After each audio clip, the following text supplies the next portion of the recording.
What's going on, Jerome's? Very depressing that we're taking a look at the draft order. And now we need to say 100% we are not for tanking, right? And if the team happens to lose a couple games and then the draft position improves, okay. Okay. But it is impossible to tank. Well, it's not impossible. Like, an owner would have to hire a GM who is so bad at their job that they'll field the worst possible team and a dumbass coach and then try to lose games. Actually, maybe that'll work.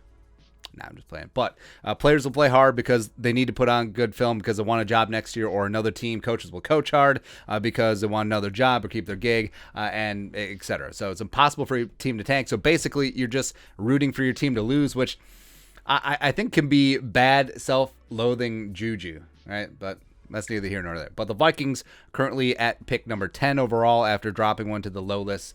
Oh my God. How'd you lose the Lions? All right. And we expected it. Most Vikings fans aren't even mad that the Vikings lost because they knew. Like we knew for weeks. Looking at the schedule, if the Lions are winless, when the Vikings go marching into Detroit, it could be tough. It could be rough. But Lions are still at number 1 overall. And, of course, like we mentioned, it's a very Lions thing that there isn't a clear-cut number 1 overall quarterback, which, I think that there could be 3 to 4 quarterbacks in the first round. It would not shock me if there isn't one in the top 5. I think one will rise up higher than expected because of the quarterback tax, but I don't know. But Vikings chilling at 10. So now Vikings are gridlocked with 4 other 5 and 7 teams. Now, the draft order is ranked when there's a tie in the record. It's ranked by strength of schedule. So basically, do you have the same record against worse teams? You're going to get the better draft pick. So head to head against like Carolina, it doesn't matter. So you got the Falcons at 8. You have the Panthers at 9. You got the Vikings at 10. You got New Orleans at 11. Plus, it's fun tracking where all the other draft picks are going. So the Eagles now have 3 in the top. Where's Philly? Is Philly in the playoff places now? I think they might be. Yeah, they are. Shoot. So they got 3 in the top 19. Originally, that was like 3 in the top 10 early in the season. The Giants have they're back-to-back 6 and 7. That's pretty sexy. The Jets are back-to-back 4 and 5. Ooh.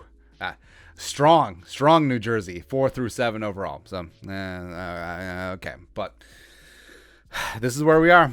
This is where we currently are. The Vikings still have a shot at the playoffs. They basically have to win out.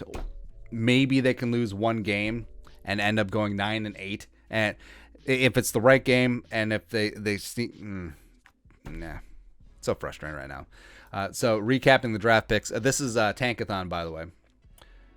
People ask about what website we're using a lot, so we should outline that better. But the Vikings, so they got number 10 overall. Ooh, Francis Tarkenton, 41-72. Then they got the Ravens 5th-round pick. Remember, they gave up a 4th-round pick in the Chris Herndon trade, and then they got the Jets 6th-round pick back. So no 4th. And then you got 3-6. You got one back from the Mike Hughes trade, and you got 7th from the Steve Wedley trade. The Vikings aren't in line for a projected compensatory pick, so this is going to be what you got, although there could be some trades and shenanigans going on, of course. And for mock draft, they got Kenyon Green out of Texas A&M, stud. Kenyon Green is an absolute stud. So say if the Vikings do end up with the number 10 overall pick, wouldn't be happy about it, but you get Kenyon Green. Let's go, man. Let's go. And you got Wyatt Davis, Ezra Cleveland, even though he had a bad game against the Lions. That's whatever. But Kenyon Green, just have him at a guard spot. You can flex him out of tackle. You can do really whatever you want. He's just an absolute stud. They got Darian Kendrick.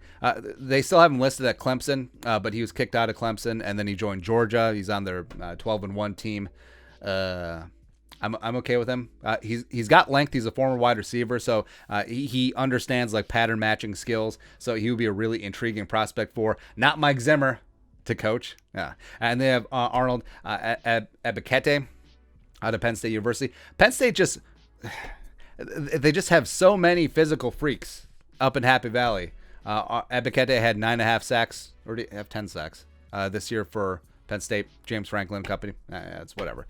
But if that goes 1, 2, 3, pretty okay with that, because just spitballing right now, actually we're gonna do a video on the Vikings draft needs, which is depressing heading into what week are we in? 14? Yeah, that sucks. But interior offensive line, cornerback, and edge, that's pretty much it. Probably, You could say linebacker because Anthony Barr is probably going to be gone, and Eric Kendricks is not getting any younger. But you do have Blake Lynch, you do have Chaz Surratt, so cupboard ain't bare there. But edge, depending on what happens with Danielle Hunter, could be a pretty big need. Could be a pretty big one. And then taking a look at the Draft Network's top 100 big board. So they got Kayvon Thibodeau of Oregon. He's been the consensus number one pick for basically the entire football season. I don't know. He's obviously a physical freak. He's obviously in that Julius Peppers, Mario Williams type mold. And I think that he will be a cornerstone edge rusher wherever he ends up in the draft. But sort of slow towards the end of the season. Did get dinged up. Those 2 games against Utah or whatever. But I actually do believe the hype that Aiden Hutchinson could work his way up, maybe even be the number 1 overall pick, especially if he shows up and shows out in the playoffs and just does amazing, because he is a game wrecker. He is an absolute stud. Love me some Aiden Hutchinson. Derek Stingley Jr. has been a top 5 pick for like the last 3 years, ever since he came onto the LSU 2019 national championship team as a freshman. So yeah, he's gonna be a stud. Kyle Hamilton, Harrison Smith Redux. Like, if you combine Harrison Smith and Derwin James, Kyle Hamilton. I love Kyle Hamilton. Evan Neal is just an absolute monster, because that very talented Alabama offensive line last year, where you had Leatherwood, where you had Dickerson, where you had Deontay Brown, Evan Neal just chilling at right tackle. Everyone knew that he was going to be the best offensive lineman of the group. And yeah, that's certainly panned out. Flipped over to the blind side. He's going to be a monster in the league. DeMarvin Leal, George Kalafdis, Andrew Booth, Jordan Davis in the top 10, where I could see it. Especially since Davis has added a lot more pressure, a lot more pass rushing prowess to his repertoire. So he's more than just like a 2-down run stuffing nose tackle. He's going to be a guy that can get some pressure on the quarterback as well. Kenyon Green, who we already talked about, Chris Olave. Where's the first quarterback on this board? Again, big boards and quarterbacks, they never sync up with how drafts usually go because of that quarterback tax. Because teams need their QBs. Did I miss one? I always have to do like search, enhance. Matt Corral. Matt Corral. So I know his name is Corral, but I will say Coral because of the Walking Dead meme. Coral doesn't work. Malik Willis. I like Malik Willis, man. He is a lot of fun to watch. Desmond Ridder, of course, is my guy. So I think that if he declared last year, I think that he would have been in the 3rd round conversation. Probably would have been in the Kellen Mond, pick 66 type territory. Does he work his way into the 1st round? It's possible. Sam Howell definitely didn't do a ton to help his draft stock this year. No, he'll suck. Carson Strong. If Carson Strong didn't move like Drew Bledsoe, then I think you'd have a stew going. But I don't know. Kenny Pickett. How is Kenny Pickett like QB6? That's crazy. Kenny Pickett.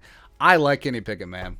He is a gamer. He is a baller. He's a good leader. He's got a great arm, and that Pittsburgh Panthers team, it's a lot of fun to watch, man. They're good. Yeah. But I understand. Like, looking at draft stuff, obviously you look at the quarterbacks first. Is quarterback really a position of need for the Vikings? If the right one fell in the lap, they would have to think about it. I think 10, barring landing one of the top guys, I think it's a little bit rich for QB. But if you're looking at 41, all right, so say the Vikings address position of need and or BPA, and if sometimes that coincides, and it's fantastic.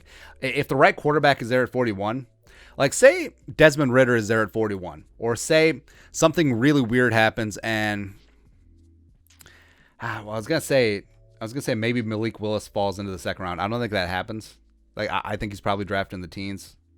Yeah, but say Desmond Ridder is in the 2nd round, or say somehow, some way, Kenny Pickett is there in the 2nd round when the Vikings are on the clock. They have to consider it, especially since it's very highly probable that it's going to be a new coaching staff, hopefully an offensive-minded head coach who has no connection to Kirk Cousins. He has no connection to Kellen Mond. So the fact that Kellen Mond, yeah, he's a 3rd-round pick. Yes, he has potential. Yes, that's nice.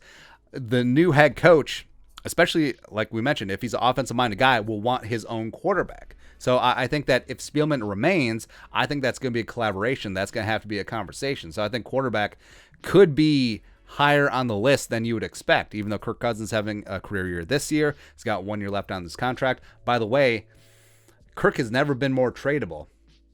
You look at the Browns with Stefanski. You look at the Niners. Well, not the Niners.